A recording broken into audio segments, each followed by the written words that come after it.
Welcome to the First Unitarian Universalist congregation of Terre, Haute.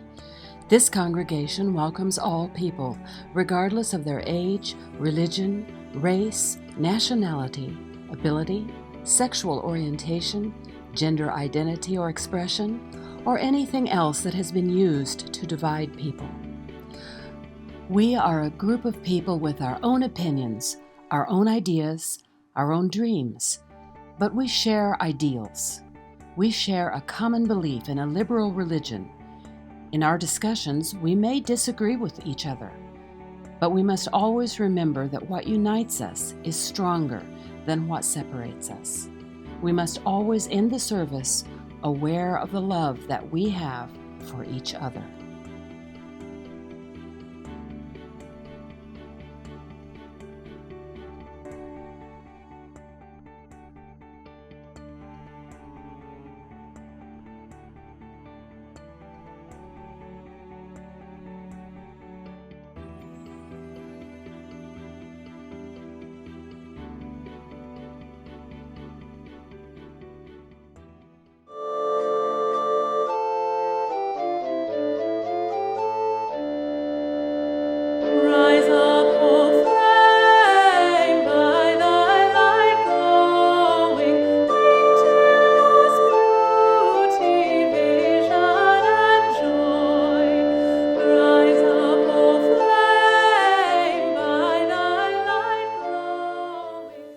Like to share our reflections on the fourth principle.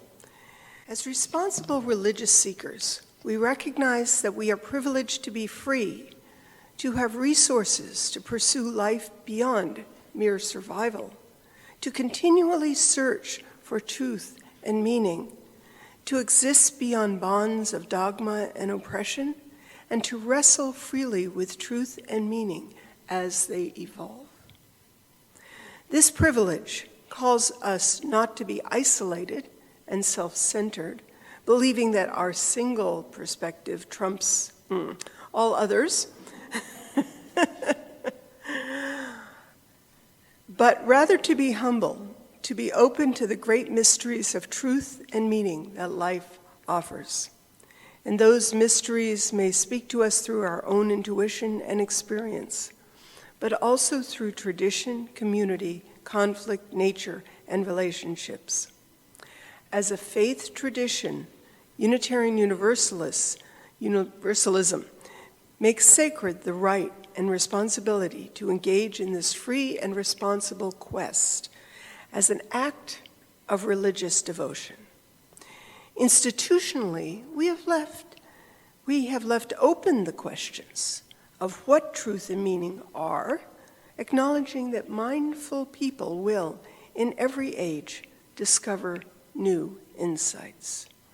Reverend Paige Getty, the UU Congregation of Columbia, Maryland. Our opening words are number 494 by W.E.B. Du Bois. The prayer of our souls is a petition for persistence, not for the one good deed or the single thought, but deed on deed and thought on thought, until day calling unto day shall make a life worth living. Today's opening hymn, which is number 324.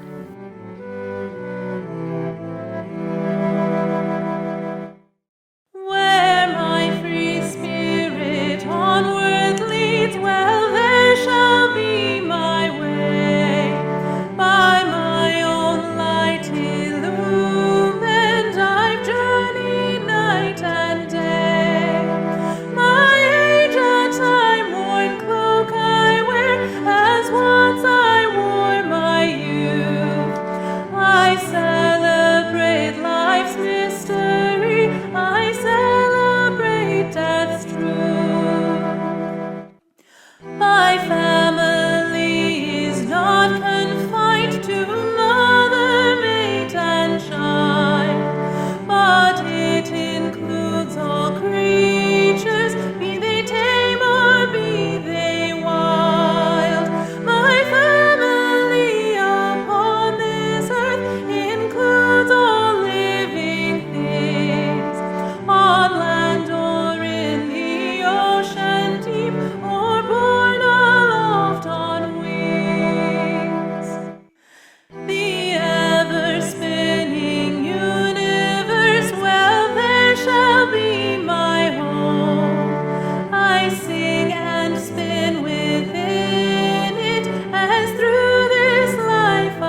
Transitional Words are number 488. Hold fast to dreams, for if dreams die, life is a broken-winged bird that cannot fly. Hold fast to dreams, for when dreams go, life is a barren field frozen with snow. Langston Hughes, who is actually one of my favorite poets.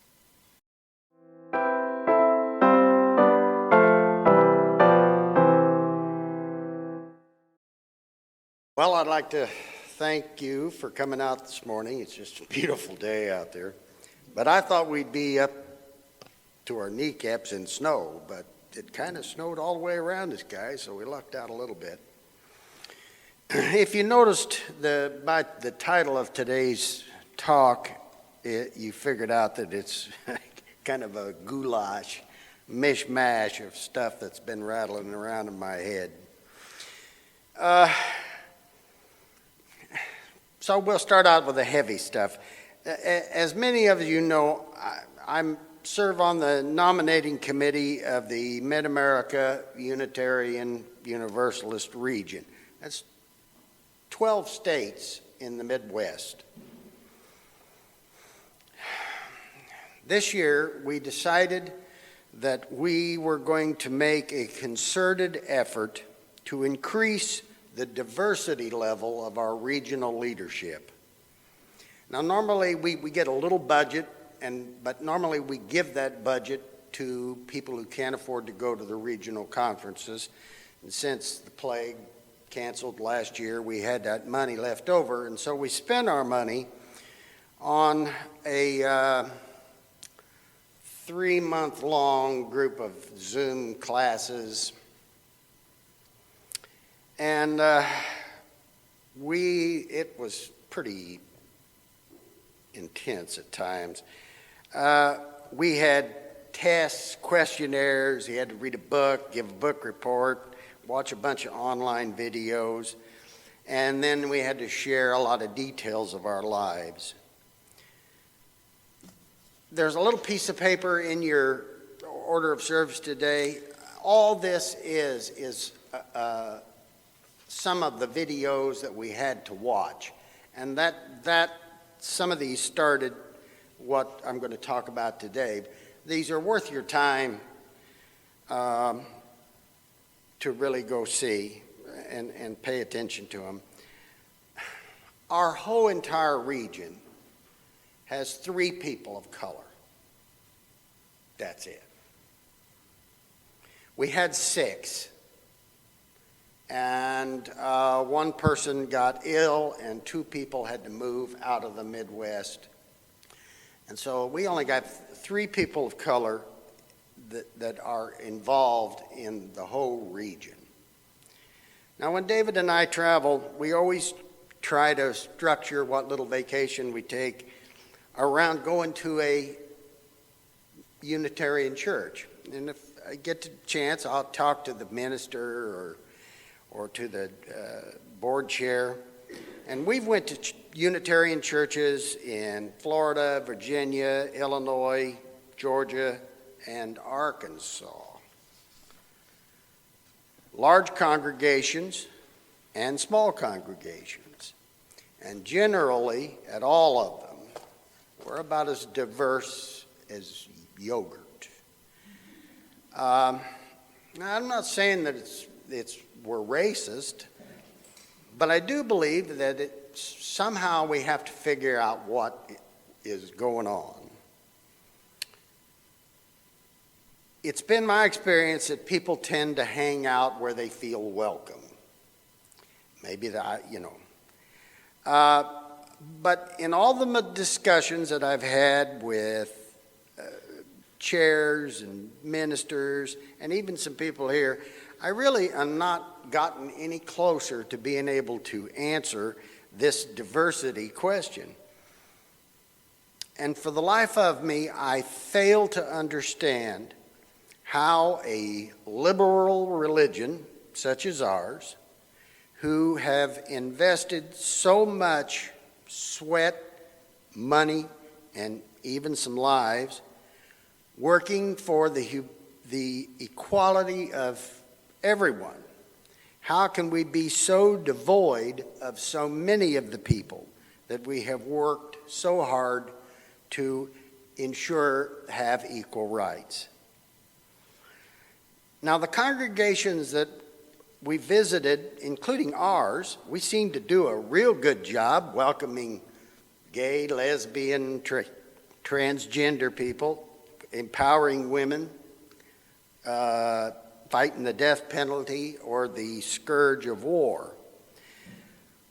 But in reality, people of color only tend to show up around Martin Luther King's birthday. And sometimes I wonder if we're stepping over somebody who needs us on the way to the demonstration. One of our assignments in the diversity training required us to read some online articles about redlining. And I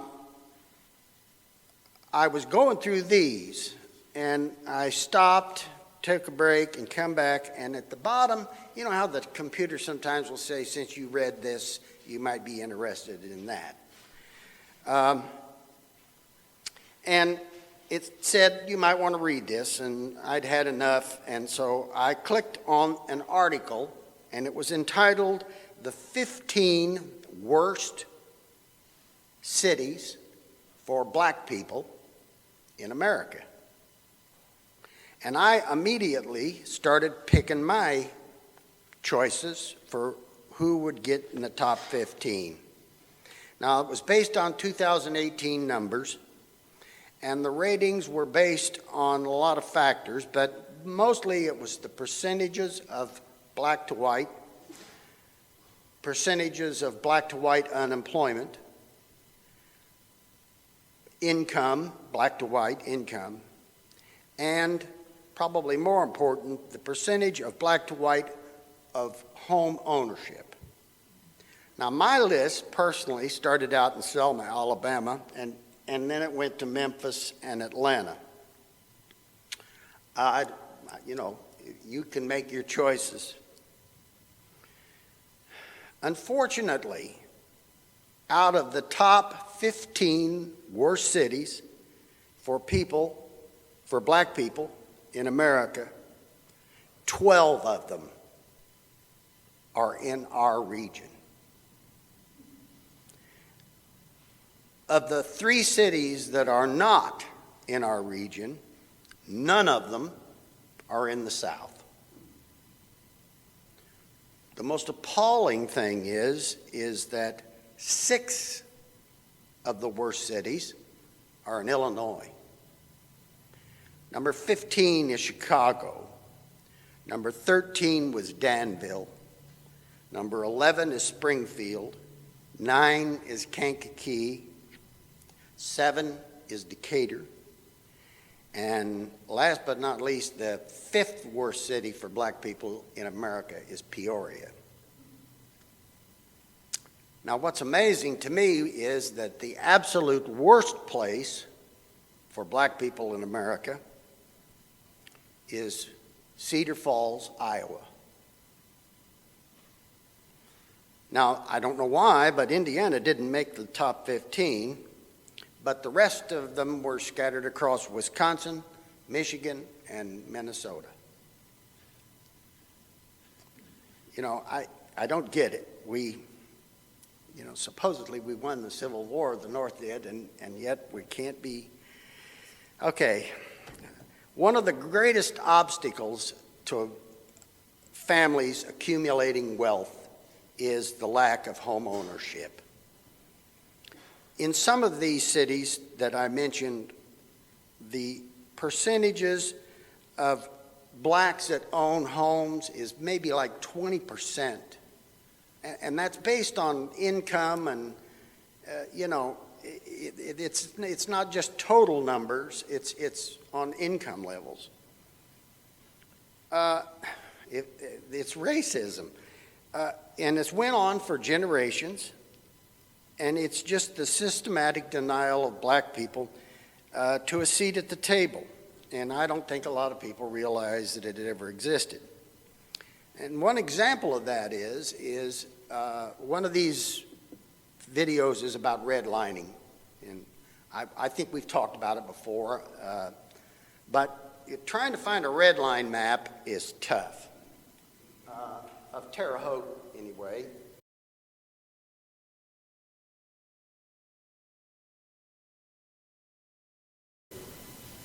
You have to, that's as big as I could get it made. All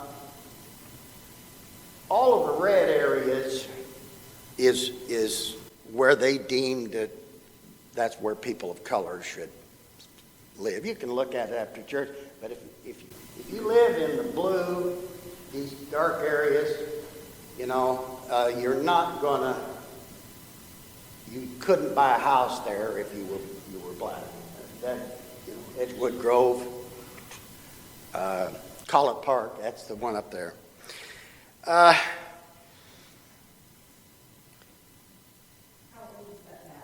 Well, it's old. It hasn't a date. I found it in an archive at the University of Virginia in Richmond. I couldn't find one anyplace else. But we exist in a country that is designed to benefit some and oppress others. This world is not of our making, but it is our responsibility. I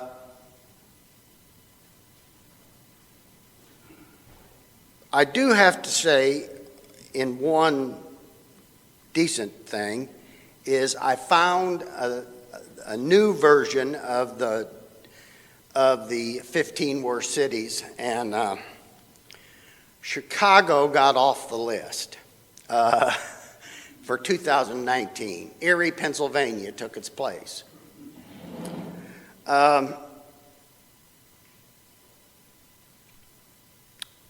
Finally, as far as this section of it goes, I want to thank everybody for what you do. I think Terre Haute and the rest of the world is a better place for what you stand for. But I do think we need to try to engage with the community more. So let's talk about something a little less grim. Most of us, if you watch television or go to the movies, are familiar with the Marvel Universe. Lots of tales. Some of them make a little more sense than others. Populated with heroes ranging from gods to average teenage boys and girls. They're armed with magic hammers, indestructible shields, whips, wands, or the ability to bend steel with your bare hands. The list goes on. Our comic books and movie theaters are filled with hundreds of tales of heroes who were bit by a spider or exposed to nuclear radiation. Or maybe they were gods on Mount Olympus. But whatever the reason for their superpowers, we can't seem to get enough. How many of us have had dreams that we could fly or some other amazing skill? David loves movies that has superheroes, and I have to admit that probably all of us at one time have dreamed or wished for the ability to fly or stop a bullet with our hands or have the mayor of Gotham City flash our name in the sky asking for our help. For me, I always had a recurring dream I could fly, but outside of that, not much. But there is one superpower that is within all of our grasps. And here I call it the marvelous universe. If you just take a second and look to your left, and then look to your right, I guess. And if you're at home, look in a mirror.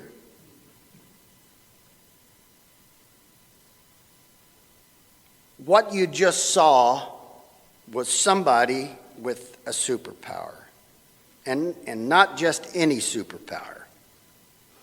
I really think that you have the ability to change the world one person at a time. We all have it. It's there. The best thing is you don't need to get bit by a spider or suffer a lethal dose of radiation. You simply have to choose to use it. It's called kindness. Once you realize you have it, like sports, you need to practice. But the only thing that is required to exercise this superpower is simply make the choice to wield it. I hope you make that choice. In fact, if you're feeling blue, or you're depressed,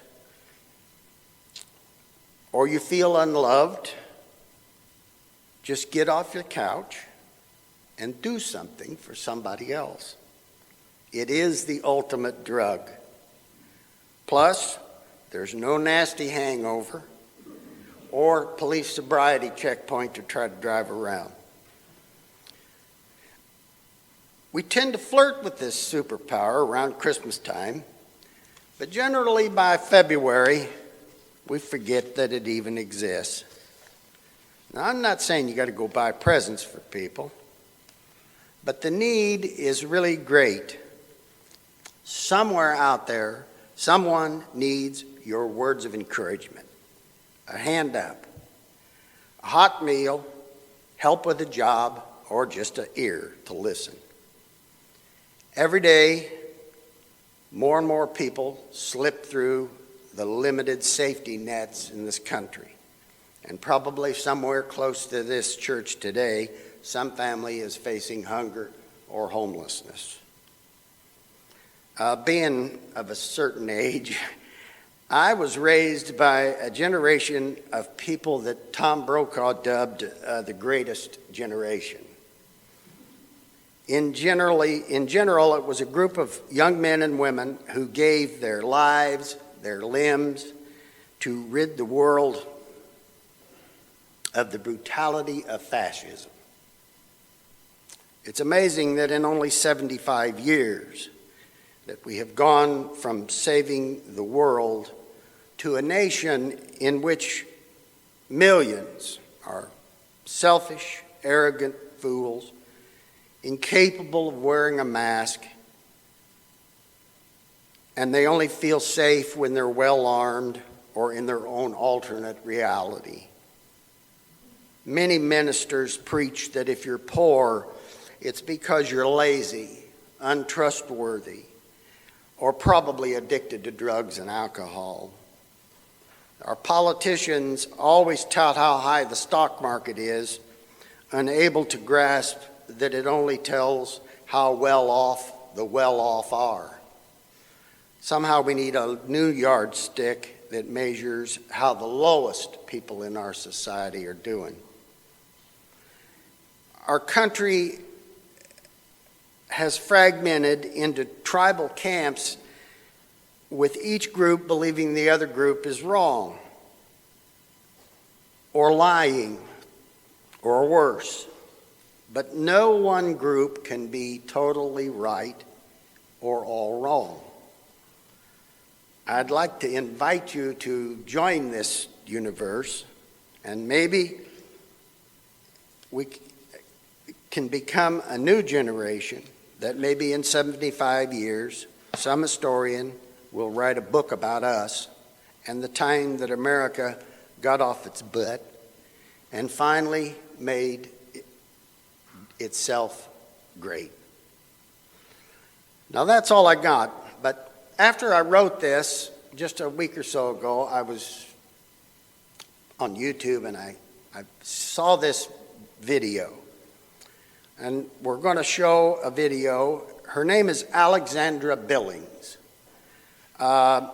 She's an actress. She's been in Transparent and Romeo and Michelle, which I've not seen. She also teaches at the School of Dramatic Arts at the University of Southern California. So she's got something to say. It's from the Human Rights Campaign.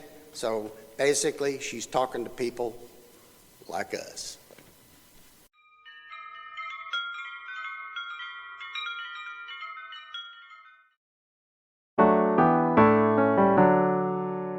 Faith of the larger liberty, source of the light expanding, love the church that is to be, old bondage notwithstanding. Faith of the free, by thee we live, by all thou givest and shall give, our loyalty commanding. Heroes of faith in every age, foreseeing, self-denying, wrought in increasing heritage, monarch and creed defying. Faith of the free, in thy dear name, the costly heritage reclaim, their living and their dying. Faith for the people everywhere, whatever their oppression, of all who make the world more fair, leaving their faith's confession. Faith of the free, whate'er our plight, thy law, thy liberty, thy light shall be our blessed possession.